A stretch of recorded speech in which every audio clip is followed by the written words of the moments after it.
even as a little kid, I was always curious, well, what was the next yard like? What was it like on the next street over, the next neighborhood, the next town, and it just snowballs. Ever since I was a kid, I was interested in animals. I really liked to get up close and personal with the animals. I was a little boy who grew up on the shoreline of San Diego. I wanted to be Captain Nemo. I wanted to command the Nautilus. Growing up in a small town in Alabama, I never thought that I would do this. Just amazing. I think there is in all human beings this essence of exploration, this desire to explore. We all have that hidden 2-year-old in us that wants to just kind of reach up and really feel the world around us. I really think that there are too many places to explore, too many things to discover to sit around. If it was easy, it would have been done before. I think there's plenty of places to explore. A lot of those places are going to be the most difficult places to really sustain yourself. There's so much of the planet that's unexplored that I can't imagine we're going to be out of work anytime soon.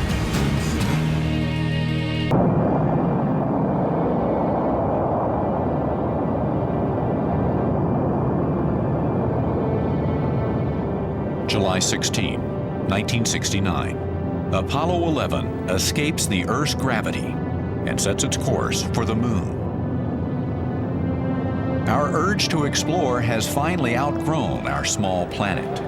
But as the people of the world look up, the astronauts on board look back.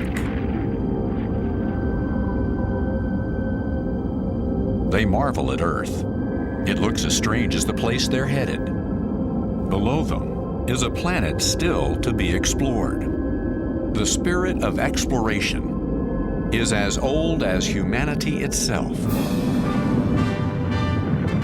Brave people have always ventured out into the darkness and come back to enlighten us.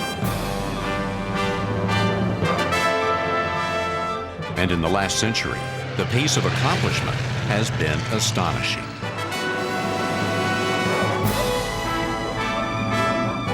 Edmund Hillary and Tenzing Norgay, first to summit Mount Everest. Robert Peary and Matthew Henson, first to the North Pole.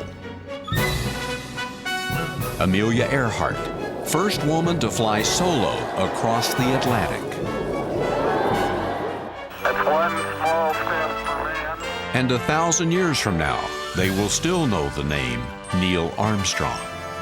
But has everything been discovered? Is the age of exploration over? This is the story of 10 explorers who believe that the spirit of exploration still thrives.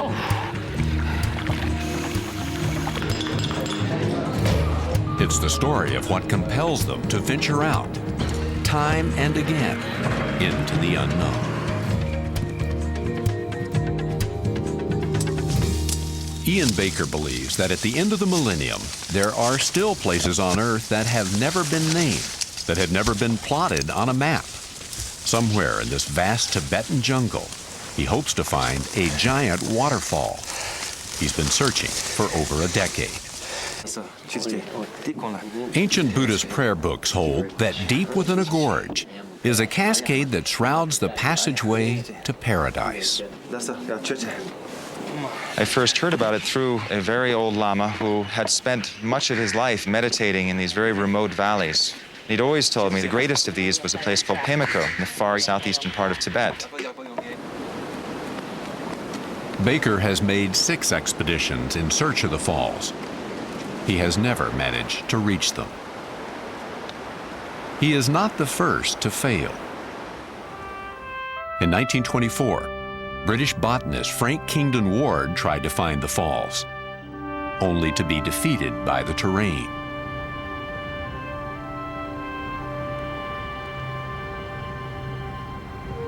Where he failed, Baker hopes to succeed.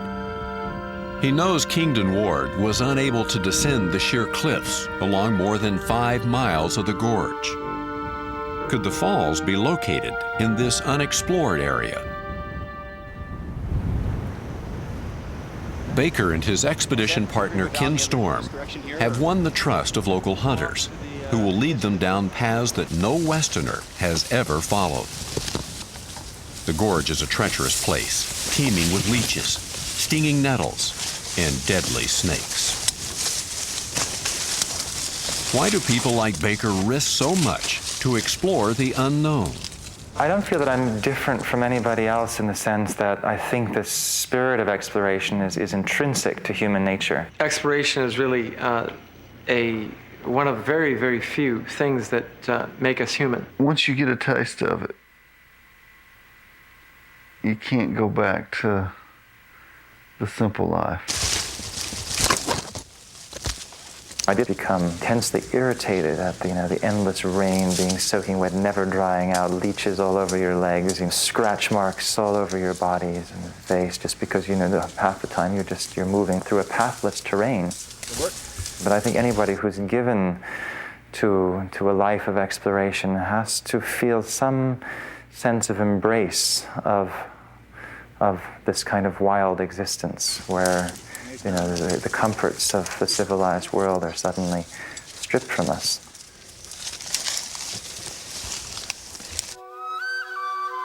As a young boy, Baker loved adventure.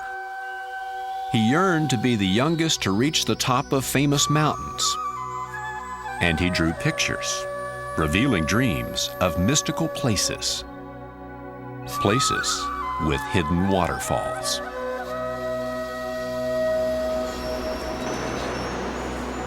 My more recent explorations in the Himalayas have been the continuation of my earliest childhood activities, which was really to explore the forests and marshes, behind the house.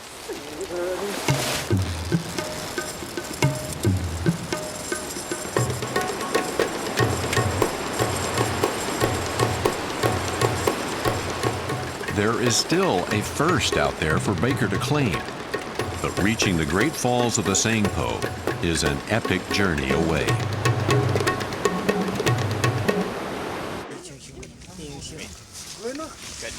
Now that the weather's clearing a little bit, we're going to try to make our way down into this unknown section.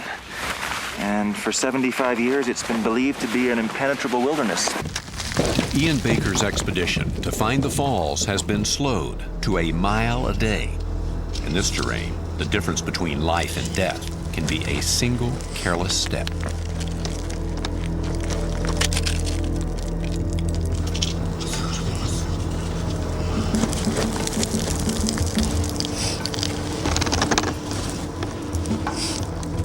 We had, on previous expeditions, seen from a long distance what appeared to be a waterfall, but even when we were 1,000 feet above it a year earlier, we were still not able to determine whether, in fact, this was the Great Falls of the Sangpo that the Kingdom Ward had been looking for.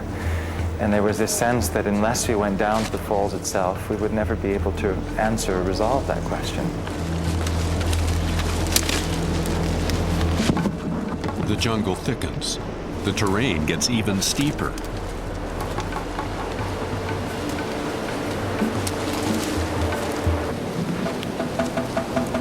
Then, finally, in the distance, they hear the river falling.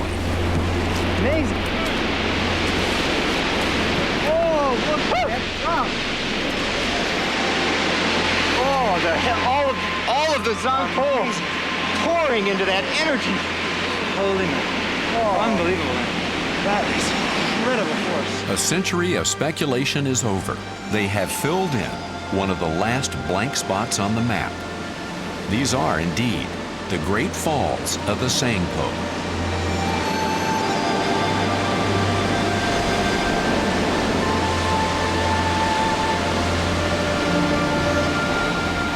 They name it the Hidden Falls of Dorje Pamo, after the region's most powerful goddess.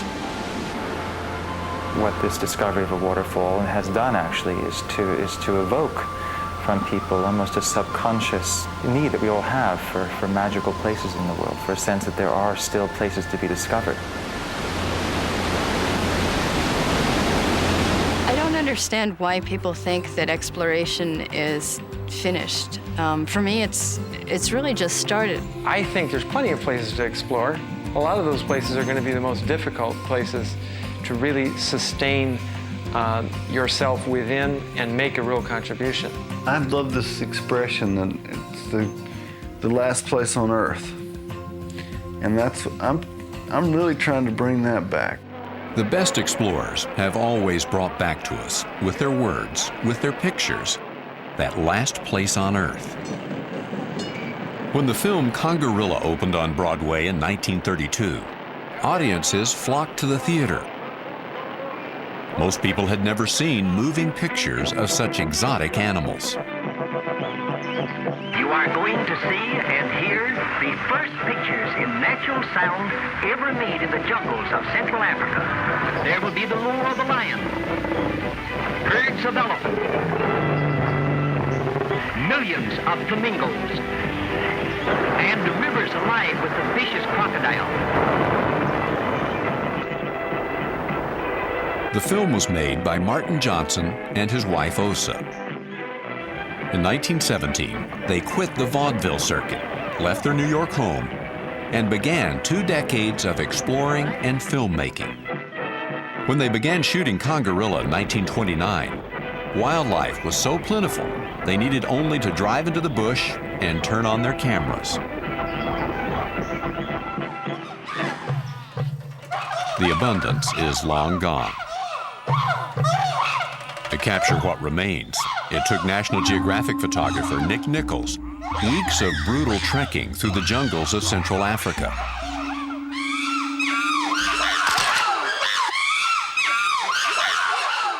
I have no interest in wildlife photography for the sake of it.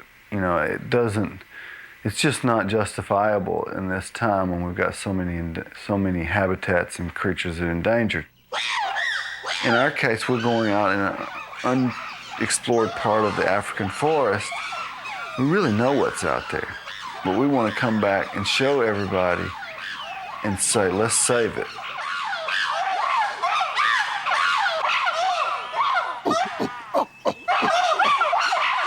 The job that I do is considered one of the most romantic jobs on earth. Everybody wants to do it, but nobody sees it for what it really is. It's being hot, insects, diseases. People see the glamour of the finished product or the glamour of the travel, and they want to do it, but then they don't really want to do it. Why do explorers subject themselves to such hardship? You've got to have something that drives you, because we're getting into the suffering, the hardships, being away from home. So if you don't feel like you've got a mission, I don't think you can put those feet in front of each other when the going gets tough. There's difficult cultures, difficult political situations, difficult physical circumstances, and no guarantee of anything except that there's going to be an endless number of hurdles that you're going to have to pass over to pull something out and make it meaningful. And that is enough to really deter any but the most hardened explorer. There's fleas that burrow into your feet and lay eggs, and then you got to deal with those. And then maybe you get 100 a night that you got to deal with. There's other animals that go into your privates and burrow away. Shuffling in the mud, looking for animals, and there was heat, and there is piranhas, and there is caimans, and crocodiles, and killer bees. Then there's the mosquitoes that bite you and cause all the different kinds of malaria. Then there's flies biting that cause blindness and elephantitis, and it's just endless. It's 5 a.m. and I'm going out to photograph in the fig tree that Neil has rigged the tree platform in. Trying to get pictures of monkeys and birds, which are real elusive, and have no assurance that they'll be there. I just hope so. I studied art as a young man, and I was a painter, and I wasn't very good at it. And as soon as I picked up a camera and took my first photographs when I was 18 in college, I decided at that moment that's what I was going to do. There's something in nature that is out of our realm of control, and I'm not sure what it is. It's an essence. And that's what I've been looking for all my life. Who knows how to get a frog to stand up? It's this just this word of wild, which means not controlled. But what's behind that is trying to find an essence that I can't define, but we all know what it is. We all know that there's something edgy out there that keeps us whole, because we come from wildness too. In 1997, when Nichols was photographing tigers in India, his journey embodied the new creed of exploration. Unlike earlier explorers, he's not driven by a desire to return with animals in cages or trophy heads, but with pictures. Pictures he hopes will save these animals from extinction. When I see an elephant in a zoo or a tiger in a zoo, I'm looking at a specimen. If we had 5 gazillion tigers in zoos, we have no tigers. If they're not out walking around in the forest, that forest is not even whole. Tigers are part of the package, the chain. A tiger won't pose while Nick snaps its portrait. So his crew rigs intricate camera traps to capture a tiger's image. They hope one of the big cats will trigger the motion sensors on the cameras. We're trying to find a way to take pictures of tigers on their terms. You know, actually the tigers are taking their own pictures. That's what it gets down to. And there's no humans here. They come along whenever they want to. And we really wanted to just find a way to get into their world. It's such a secret world. Weeks pass. No tigers. And then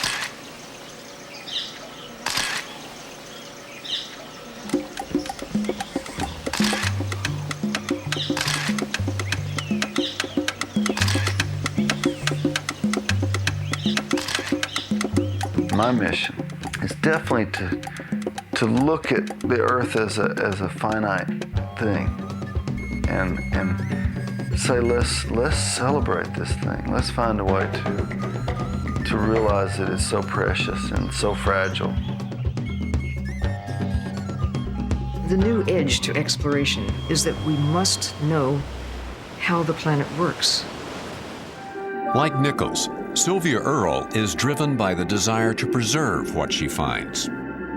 What drives me to explore is the need to understand what we're doing so that we perhaps might be able to do better in the future.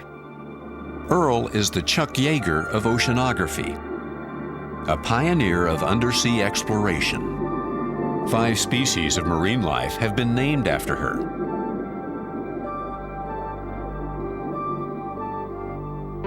Earle was raised on a farm in New Jersey, in a time when girls weren't expected to grow up and have professions, let alone become explorers.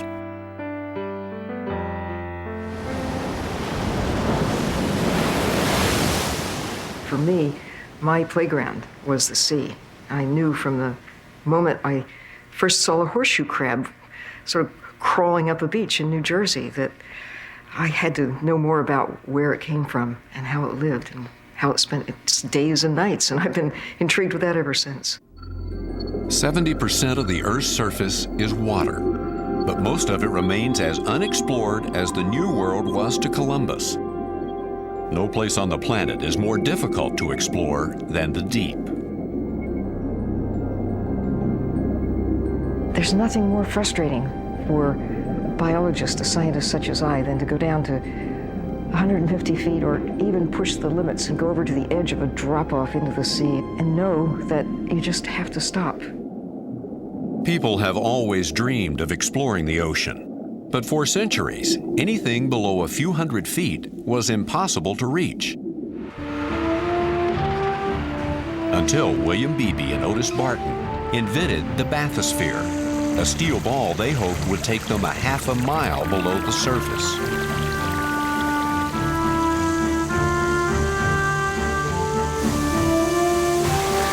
It took 4 years of testing before the bathysphere was ready. Finally, in 1934, Beebe and Barton jammed themselves in, not knowing if it would be a submarine or a coffin. As they were slowly lowered into the depths, the pressure built up to more than 1,300 pounds per square inch. It was so cold, Beebe recalled, it was like sitting on a cake of ice. But they did it. The bathysphere went a half a mile below the surface. The record stood for 15 years. Building on the accomplishments of Beebe and Barton, Earl has pushed the limits of underwater exploration. In 1979, untethered and alone, she dove to over 1,200 feet. It was as daring a feat as the early spacewalks. Back in 1970, it was uncommon for women to do some of the sorts of things that I found myself hankering to do. There were no women astronauts going to the moon. In fact, there were no women astronauts at all at that point in time, and aquanauts were also an iffy sort of enterprise.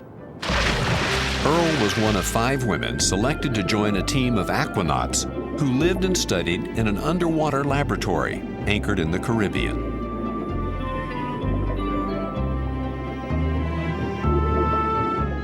They called us aqua belles, they called us aqua babes. They had a hard time calling us aquanauts. I didn't care what they called us as long as they let us go, and they did.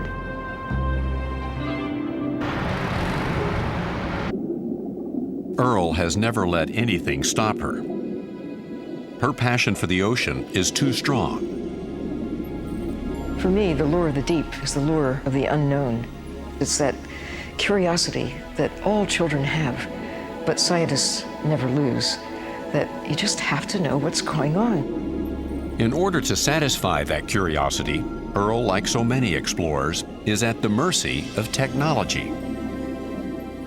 For years, she has teamed up with engineer Graham Hawkes. Together, they have helped revolutionize underwater exploration. You know, it's said there's more footprints on the moon than the deep ocean, and that's kind of literally true. Once you step foot in the oceans, you're just back where early man was. You're back looking at a piece of the planet no one's seen before. When Earl and Hawkes conceived of deep flight, a new fast-moving submarine, they had to build it themselves. There's no NASA of the deep seas.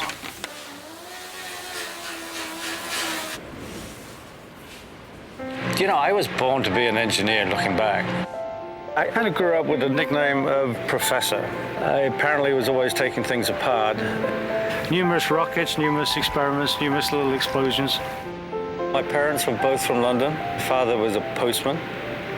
And the small part of London, Tooting, the wrong side of the railway tracks, went to the wrong schools. Hawkes was the first in his family to go to college. Over the past 20 years, he's become one of the leading inventors of submersibles. Wow, that was pretty dramatic. Hawkes and Earl's dream is to literally swim with the fish. It's the counterpart of flying. You fly into that other atmosphere. There's this moment of discovery that this is not just water. This is water filled with life. They're jellies, they're fish, they're eyes all around.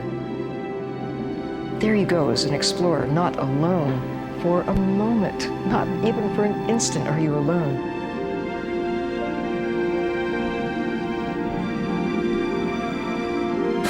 Oh my God, he's coming right at me.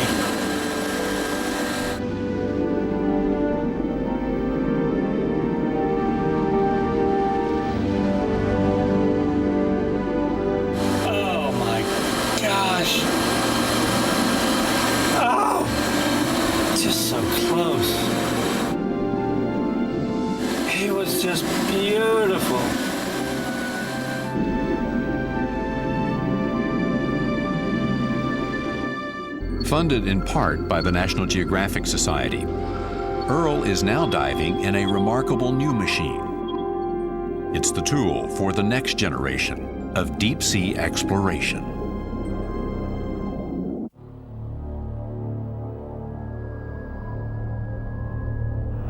Big shadow. 4 forward, drift into the right a little. 30 seconds forward, drift. Contact light, 220 feet. 11 forward, coming down nicely, 200 feet, 5.5 now. In July of 1969, 4 simple words expand forever the limits of human potential. The Eagle has landed. The calmness of the voice masks the terror of the moment. Neil Armstrong and Buzz Aldrin have only seconds of fuel left when they land on the moon. Armstrong's pulse races at 156 beats per minute. It's one small step for man, one giant leap for mankind. The triumph seemed complete, but landing was the easier part. NASA couldn't guarantee the safe return of the astronauts.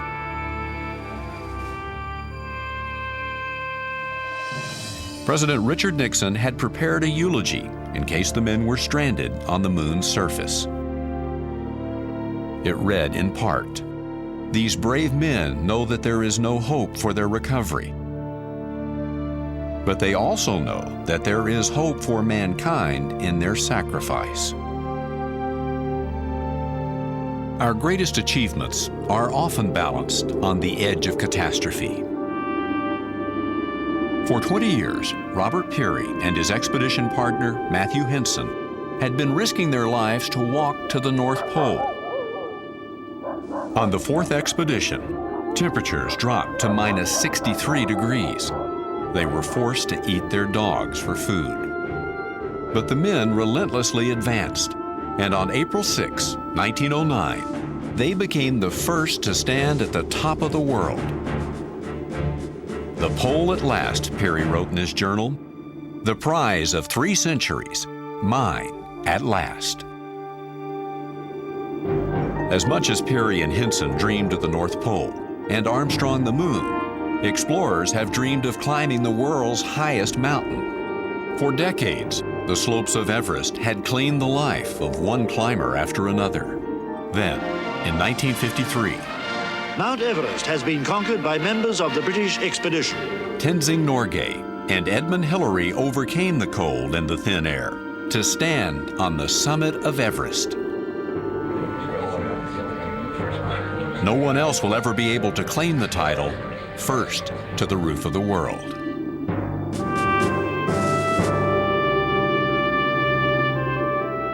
The drive to explore endures, but have today's explorers been born too late? I'd love to have been an explorer in an era where I could have been the first man to cross the Congo or the first man to penetrate the heart of Australia or climb Everest. It would have been wonderful. Exploration a century ago was about assigning names to places, and I think it's become more about assigning meaning. You really have to push yourself to the edge. That's why it hasn't been done before.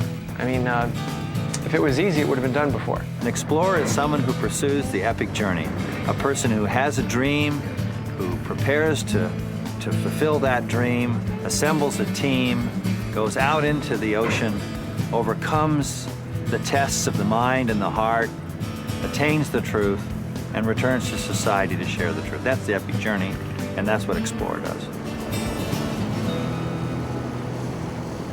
Deep sea explorer Bob Ballard has spent a career in search of tragedy and disaster. For years, he longed to find the Titanic. It was the most elegant luxury liner of its time. Titanic was built to last forever. On April 10, 1912, she set sail on her maiden voyage. 5 days later, she disappeared into the cold waters of the North Atlantic. More than 1,500 perished. People believed the ship was gone forever, and that Ballard's quest to find her was futile. But he proved them wrong.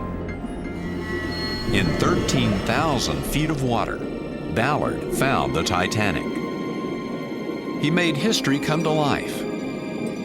People could see the past floating before them, a romantic era, stolen away by an iceberg and now returned.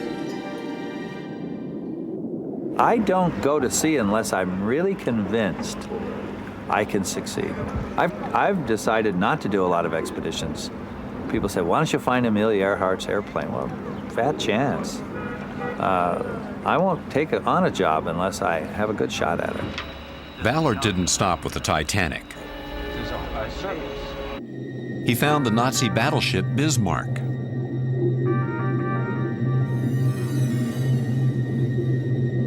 Explored the torpedoed luxury liner Lusitania.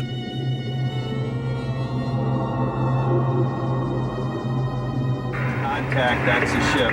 It's definitely Yorktown. I'm lateraling left.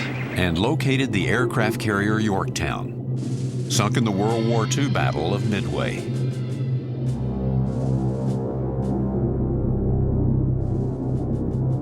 I have little boys come up to me and say they wish I would stop exploring because there isn't going to be anything left for them.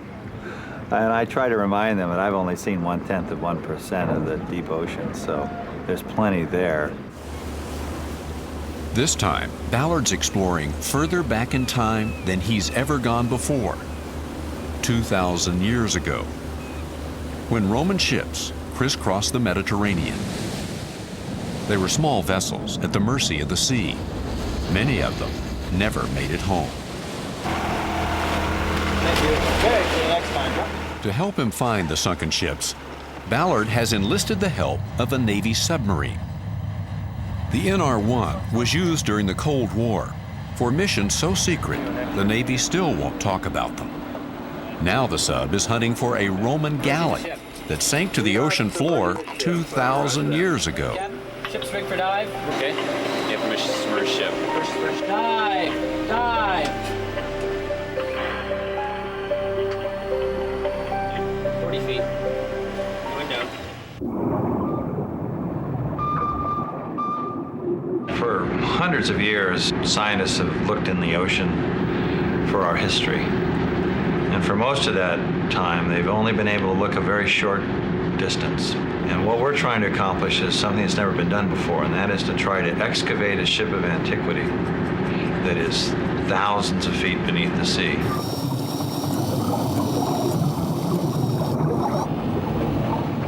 The NR-1 hits thick mud. The sub's arm is unable to dig below the surface.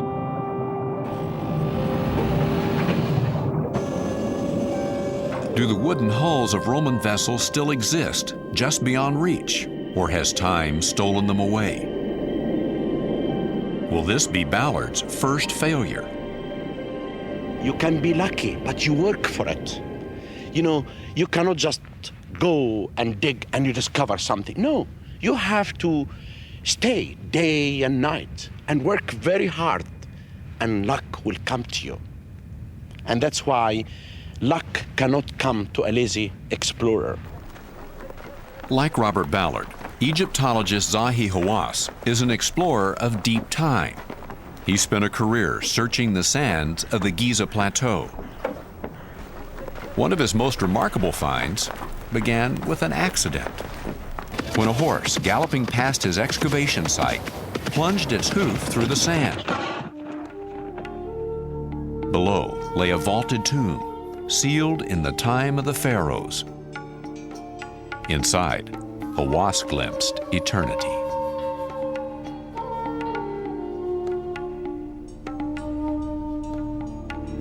Because of the size of his tomb, because of the unique shape of the vaulted ceiling, and also because it was cased inside with plaster, then I believe this is the man who was in charge of the whole administration of the workmen.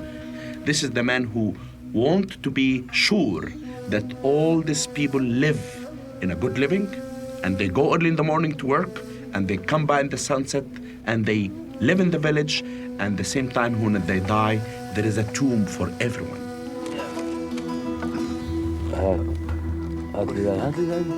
Besides the foreman's tomb, Hawass and his crews unearthed more than 250 graves, an entire cemetery of workers. For centuries, the pyramid builders were thought to be slaves, a captive labor force cringing under the whip. This discovery shattered that myth. For explorers like Hawass, the possibilities of discovery seem limitless. The sands of the desert are constantly shifting.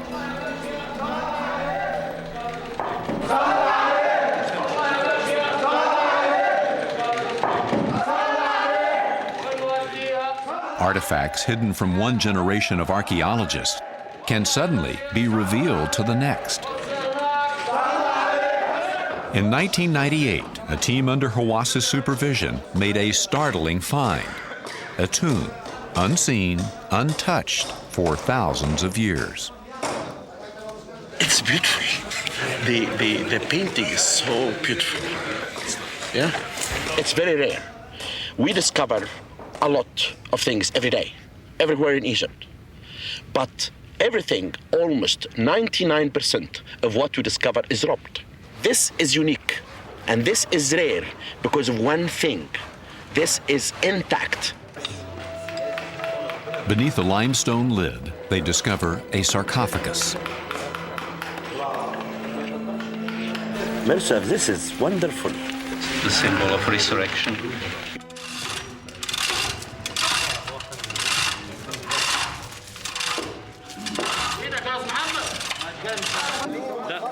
Under the glare of television lights, they struggle to remove the heavy lid.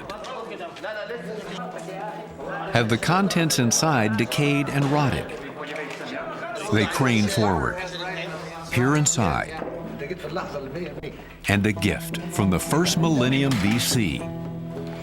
A mummy dressed in a shroud of beadwork, portraying the gods of the afterlife.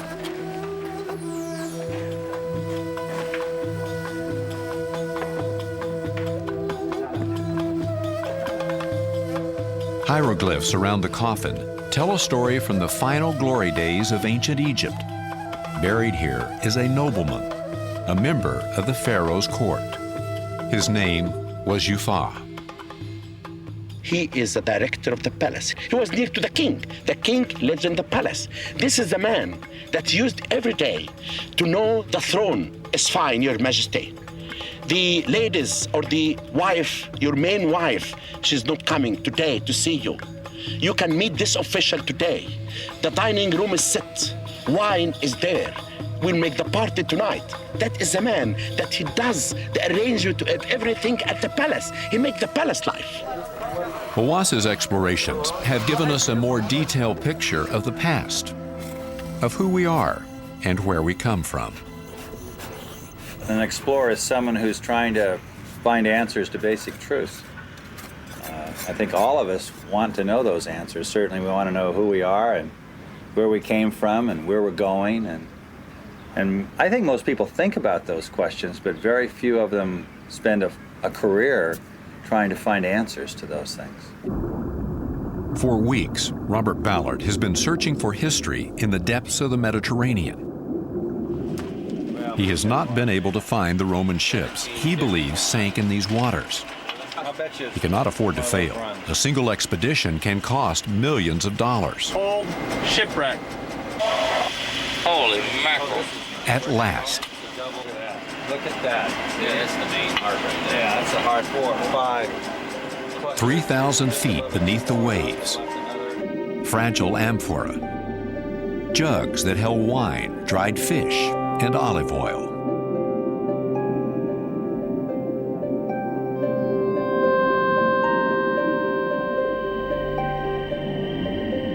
Instead of finding the amphoras sort of randomly scattered throughout this area, they're in fact concentrated in very narrow lines. One amphora after another, hundreds of them. Along the same alley. As Ballard and the captain of the NR-1 plot the find, the final tragic moments for the Roman ship are revealed. It must have been caught in a fierce storm. They began to offload their cargo as fast as they could, throwing the amphoras off one side of the ship and off of the other. And this is probably the width of the ship, the separation between these two rows. 2 miles of amphoras being thrown over the side until finally the ship went under and ultimately sank here. Ballard deploys a scavenger sub named Jason to bring the 2,000-year-old artifacts to the surface.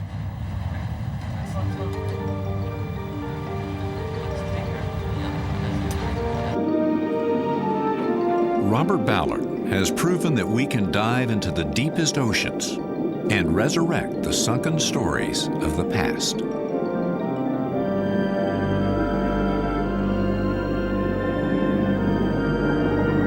The key is that you plug away, you slug away, you slug away, and then there's this moment of discovery.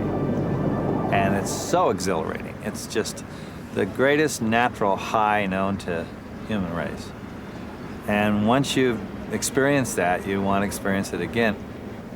There's so much of the planet that's unexplored that I can't imagine we're going to be out of work anytime soon.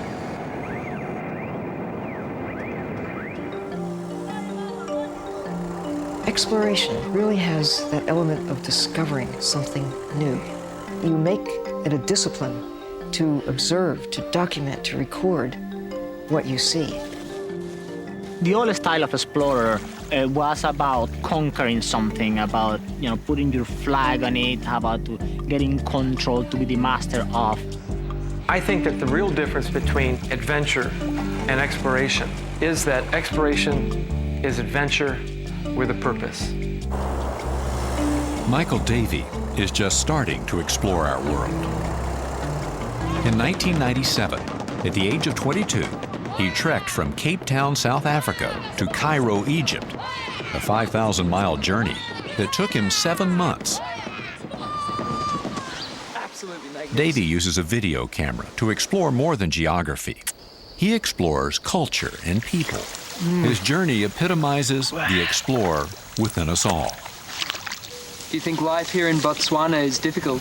Yes. Why? Because there is no jobs. But your future? Does your future look good? Yes, I think so.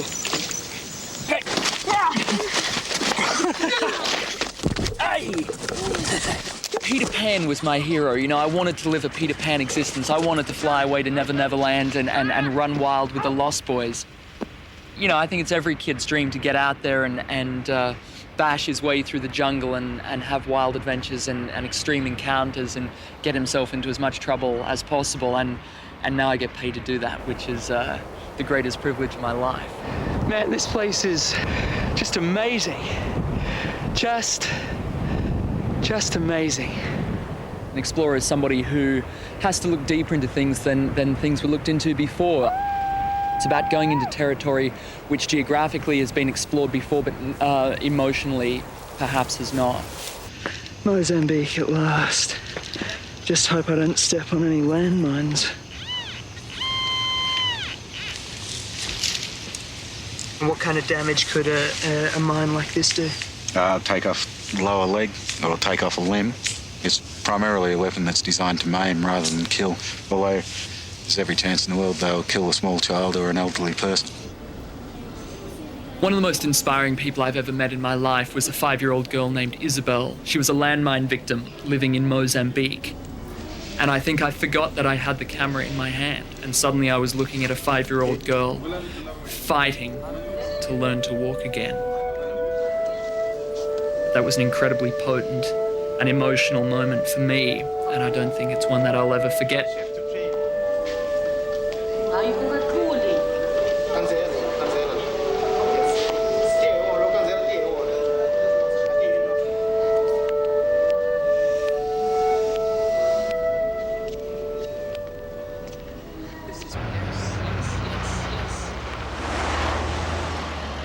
When I turned 21, my parents and I were on a camping trip and we were sitting around the campfire and we decided to count the number of times we'd moved in my 21 years. We'd moved home 36 times.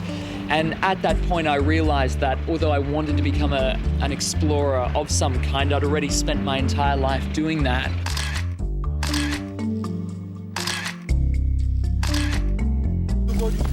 Danger certainly adds an element of spice to what I do, and I love that. I love the sense that there is something at stake. Today is a hell of a lot tougher than yesterday was, and it's been quite scary, actually. We've been surrounded by a forest fire.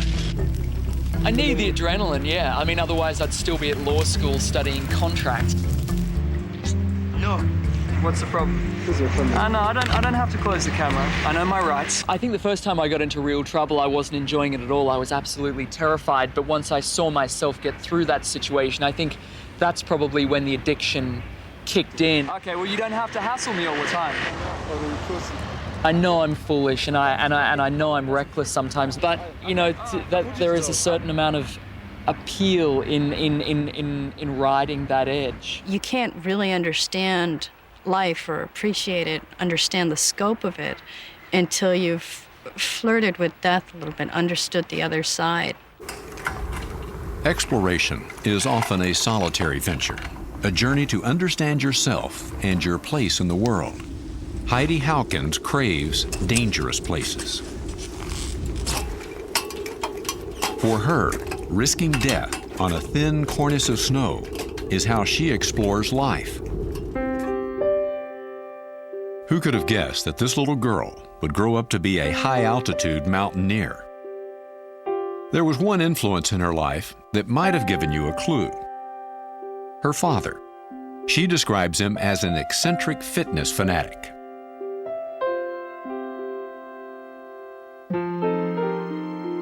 He passed along his passion for ultra-long distance races, but Hawkins quickly got bored. She wanted something more. For me, those are just physical challenges. They're not mental challenges. Yes, sure, you get to the point where to continue running after 24 hours, you've got to have some kind of mental urge, but it's, there's no danger. There's no risk. There's no fears. But risk and fear are at the core of mountaineering. While an earlier generation of climbers would have been satisfied with conquering one world-class peak in a year, Hawkins hopes to conquer two, Everest and K2, without the aid of supplemental oxygen. It really doesn't matter that I'm female when I'm up there. What matters is that I'm a good climber. And that's a great feeling. It's something that definitely gives me a charge. It's, it'd be nice to share that with other women. It's just, there aren't that many of us. My legs are saying, no more up. Hawkins knows all too well that once she sets foot on a mountain, she puts her life in peril. While climbing Kanchenjunga in 1997, she was struck by a massive avalanche. Although buried in deep snow, she found the strength to claw her way to the surface. In 1998, her expedition was hit by another avalanche. The slabs of snow missed her, but she was helpless as members of her team were swept away. 2 were killed. Despite the danger, Hawkins returns year after year to these mountains. You have to confront your own mortality like that every day of an expedition, if not every hour or every minute. It becomes something that, you know, is sort of like your fingers and your toes. You know, you're certain that it's there and you're fully aware of it.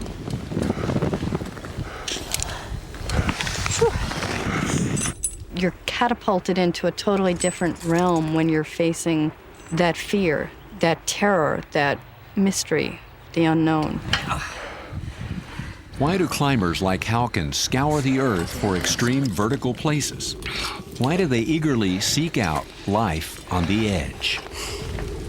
Why do I do this if it's so cold and so uncomfortable and scary? Because I don't want life to be easy. You know, I find greater meaning in my life when I go out and struggle to get something I want. On Baffin Island, 300 miles north of the Arctic Circle, there is a wall of granite more than twice as high as the Empire State Building. It's not the world's highest. It's hardly even famous. But no one has climbed it. For 4 world-class climbers, that's an irresistible challenge. I think, to me, personally, true adventure requires an uncertain outcome. It's got to have this big question mark hanging over it. It's probably the hardest piece of big wall climbing I've ever done. Maybe that's what it's all about. Pushing yourself so far out there that you can't really turn around. You have to keep going. Basically, a trip like this is a journey. It's a journey of exploration into beautiful wilderness like Baffin Island. I don't have a death wish, I have a life wish. And these trips bring you closer to life than anything I can imagine. Halkin's own journey is becoming increasingly difficult. She's approaching the death zone. Above 26,000 feet, the air is so thin that the brain is deprived of oxygen. It becomes hard to think straight. Every fiber in your body is telling you to stop, to sit down, to die. Essentially, you've moved beyond your survival instinct. There has to be something beyond reason that's pushing you to continue moving, especially to continue climbing up. Halkins isn't the first woman to try climbing both Everest and K2 in a single year. In 1995, Allison Hargreaves had successfully climbed Everest and had reached the summit of K2. But on her descent, she was caught in a storm and died on the mountain. Halkins herself is in trouble. Illness and weather stop her ascent.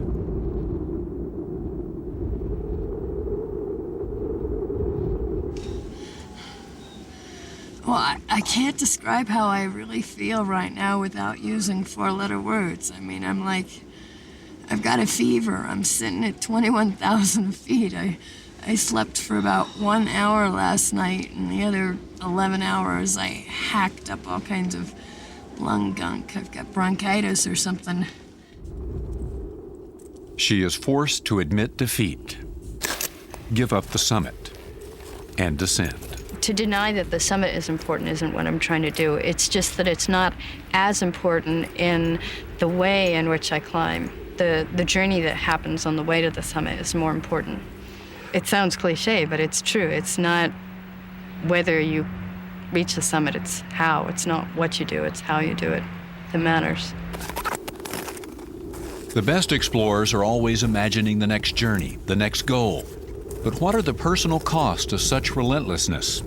I'm on the road a lot. It's very difficult to develop roots, to put out roots in any one community because I'm not here for enough of the year to really get to know people. I regret that I didn't have more time with my children when they were young because I chose to go out on an expedition. Well, the negative side is obviously being away from home. I love my family, and I love land. I think the most important thing I learned about exploring the ocean is how much I love land. You know, I have absolutely no regrets about it, and whatever one might conventionally see as a sacrifice is not a sacrifice, and that it really entails not seeking out security above all else. I think my biggest sacrifices are the fact that I'm going to die real young because I've just been worn out from these tropical diseases. That's my biggest sacrifice.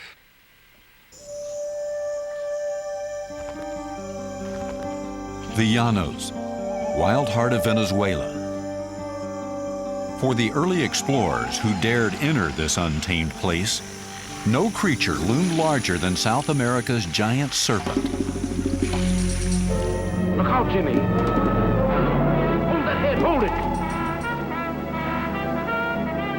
it. Explorers spun tales of 100-foot monsters intent on human flesh. Jim is black in the face, almost done for.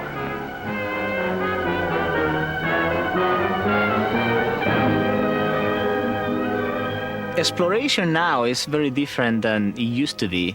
Early explorers would go conquering things, conquering people, many times even destroying the things that they were exploring. Exploration now has a much more respectful meaning and taste to it. A barefoot explorer, Jesus Rivas, is hunting the anaconda, not for sport, but to understand this mysterious beast. Rivas explores a dangerous landscape, for the anaconda rules this swamp with lethal efficiency. Its meal of choice is the capybara, a giant rodent that can weigh in at over 140 pounds.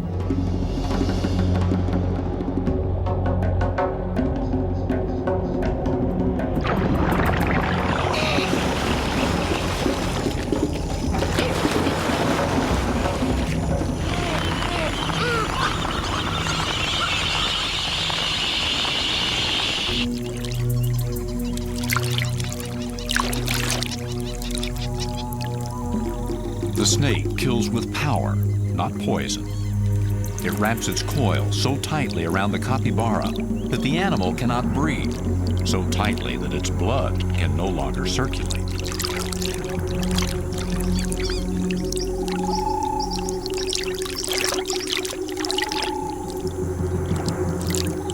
It will take the snake 6 hours to ingest this meal. The anaconda is strong enough to overwhelm and kill a person. Rivas, however, is obsessed with getting as close as he can to these creatures. There's no telling of how many hours of fruitless sun I got on my head after 6-8 hours looking for a snake in the swamp and nothing happened. But if you are stubborn enough and you go for it and you try eventually, you accomplish it.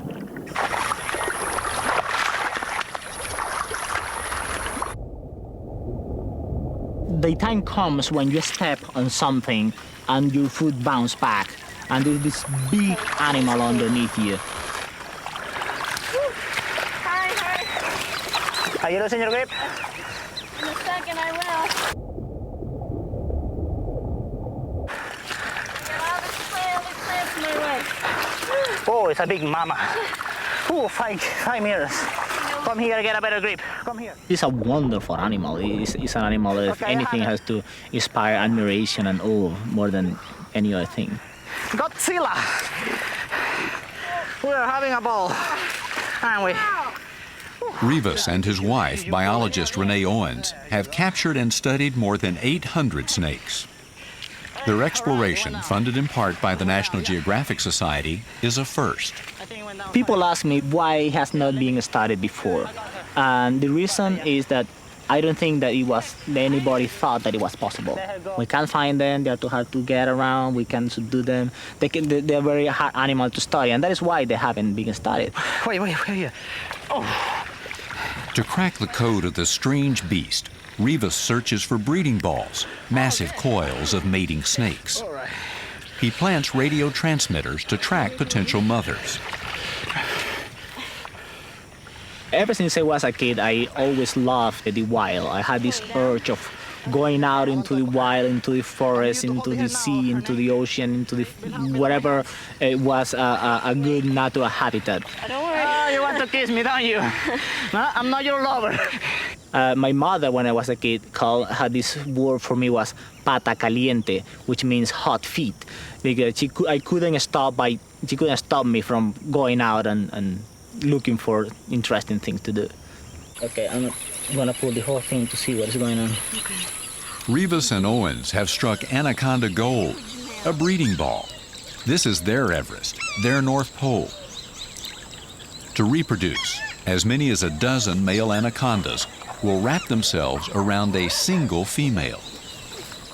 Rivas and Owens have just begun to unravel the secrets of this communal mating ritual. The first time I laid hands on an anaconda was a large female next to a bridge. It was a massive animal. When I put my hands around it and I couldn't grip it, my fingers couldn't feel just pure muscles. It was unbelievable. It was a feeling that really hooked me about the animal. Yeah, it's a nice female. It's beautiful. Look at those colors. Sorry. Out there, somewhere in the swamp, Rivas believes there are giant anacondas, beasts of monstrous proportions. He dreams of discovering such a serpent one day. I have thought a lot about what to do if I find this animal that is too big for me to catch, but it's too big for me to let go. And I don't know what I'll do, because it will be some tough fight. I don't know who's gonna win. Yeah, my family. Rivas is following in the footsteps of a noble tradition of naturalist as explorer. People like Charles Darwin, who set sail to the Galapagos Islands and saw birds in a whole new way. He returned to England with the theory of evolution.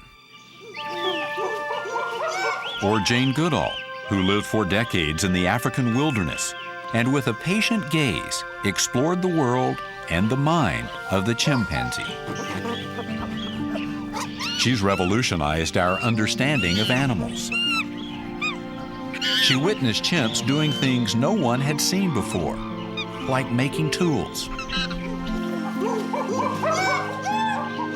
Her explorations have shown us how closely connected we are to the natural world. Since Goodall began her studies 40 years ago, the world's population has nearly doubled. Blink, and wild habitat vanishes.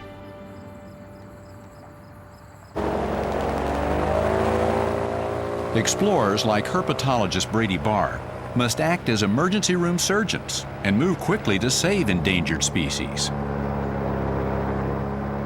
I would give anything to go back in time and see what the planet was like when it was more in balance, before there were so many humans on the planet.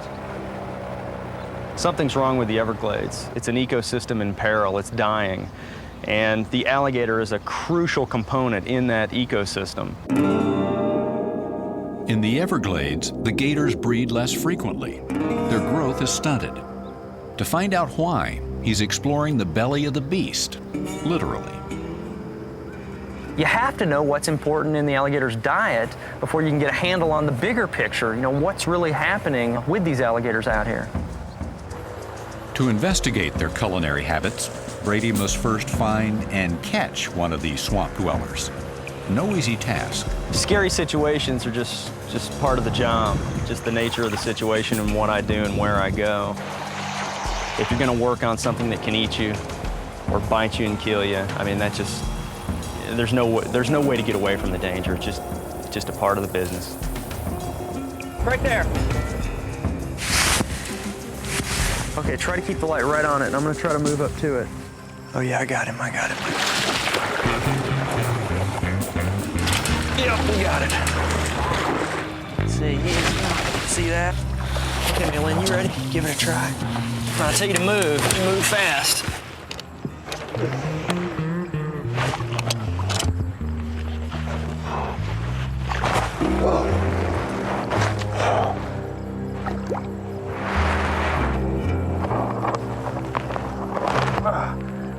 Okay. It's always a little nerve-wracking to tape the jaws up. That's good. This alligator's not that big. I've always been fascinated by alligators, even as a small child. But I grew up in the cornfields of southern Indiana. There weren't many alligators there. Went to graduate school in South Florida, where there were a lot of alligators, and I saw these large carnivores living in close contact with humans. His explorations are proving that this close contact is toxic for the alligator. Alligators in the Everglades grow very, very slowly. A 7-foot animal 100 miles north of here on Lake Okeechobee might be 8 years old. 7-foot alligator here in the Everglades, this alligator might be 20 years old. Maybe it's mercury poisoning, maybe it's quality of the diet, that's what we're looking into. Maybe it's pollution. Changes in hydrology have changed what the alligator's eating. It's a complicated picture, and hopefully we'll shed a little light on it by this stomach content data. We're gonna put this garden hose into the mouth of the alligator, down into the stomach, fill it with water, and then Mei Lin's gonna give it the Heimlich maneuver, just like a choking person. Go. Come on, hit it hard. Everything you got. I'm gonna pull the hose this time. 1, 2, 3, go. I didn't feel anything come out.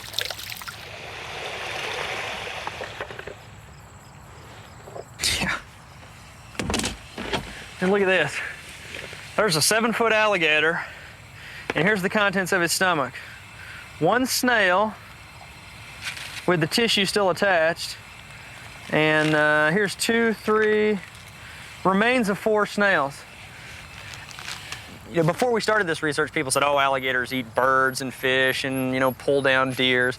We're finding that they eat a lot of snakes, and believe it or not, they also eat snails. Now, that's how these alligators are making a living out here in the Everglades. It's a tough place to live. If I was an alligator, I wouldn't want to live in the Everglades.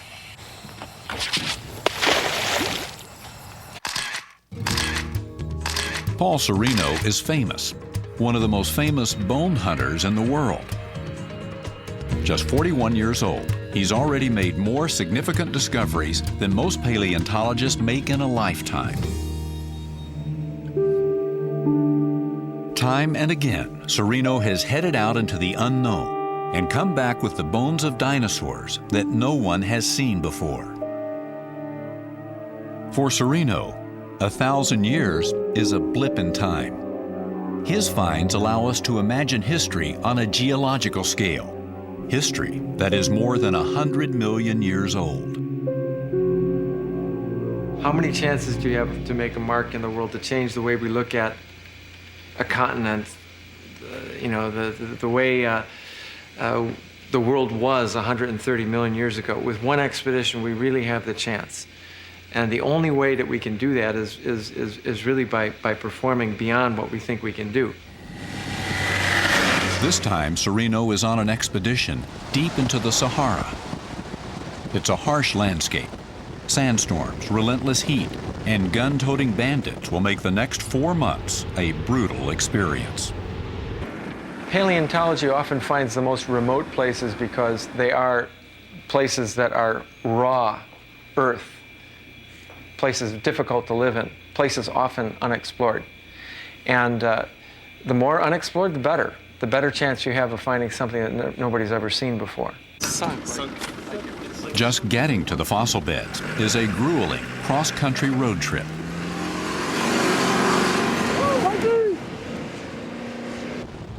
The journey is not just arduous, it's potentially lethal. A civil war in this area ended recently.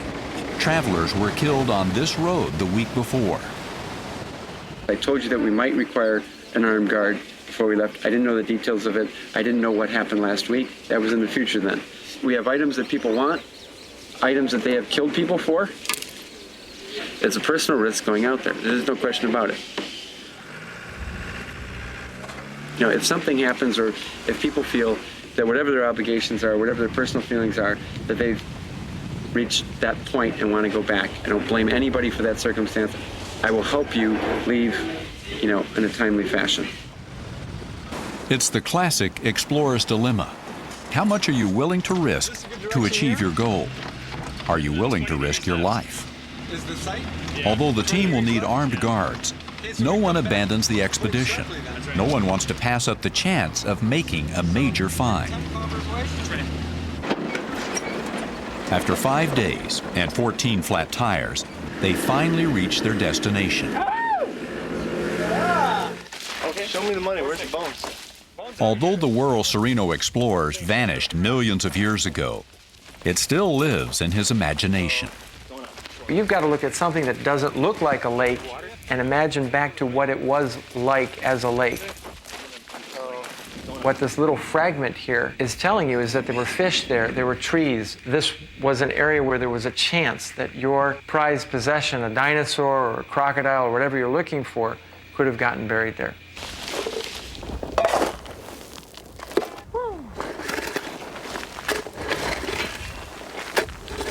I think I inspire in part by example in the field. I wouldn't ask anybody to do anything that I wouldn't be doing myself. I can take the heat, so I'll work right through the middle of the day at 120 degrees out on the site. The bone actually reaching 150 degrees, really, really hot. I really find that exploring back in time is one of the most fulfilling things because it forces you to imagine. And at first, imagination sounds unscientific. After all, we're observers of hard evidence.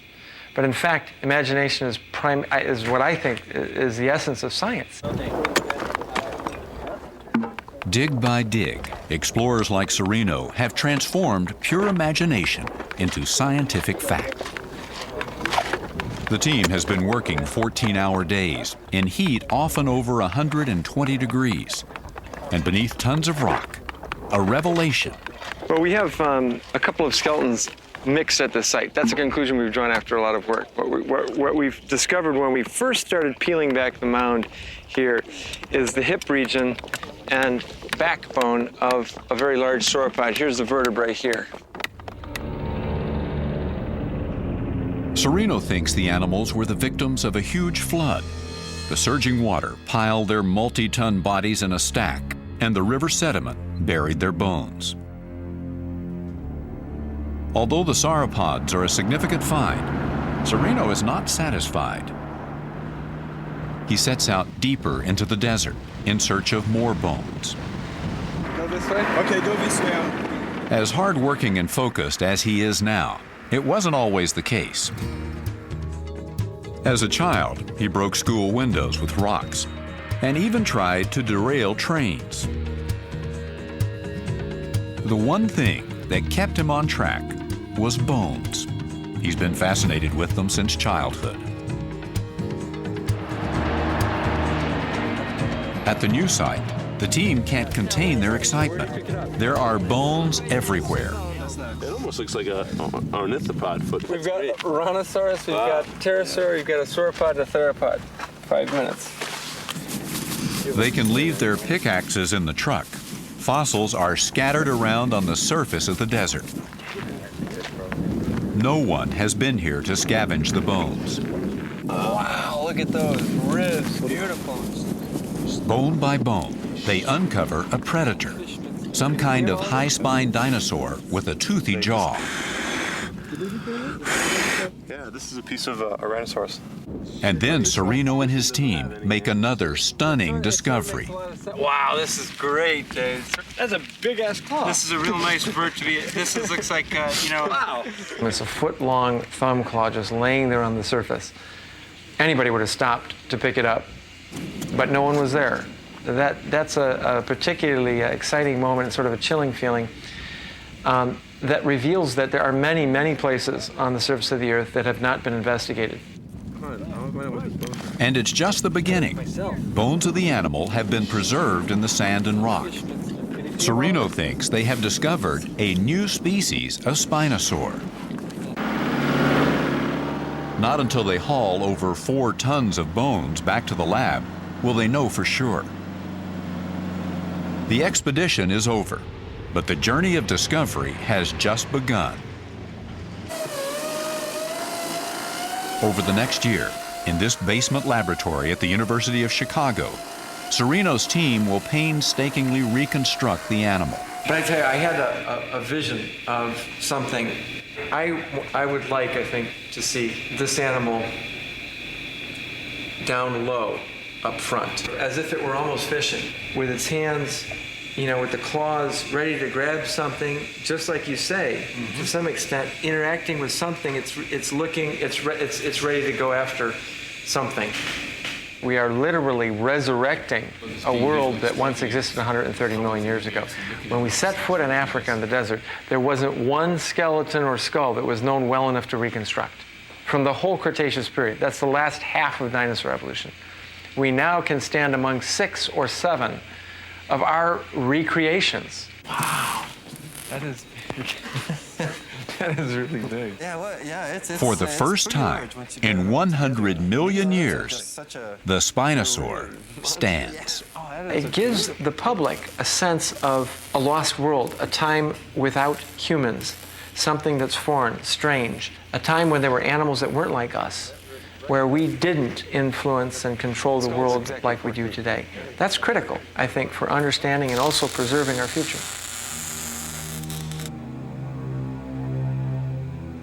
The beast is 11 feet tall, and from the tip of its tail to its fang-filled snout, it measures more than 30 feet.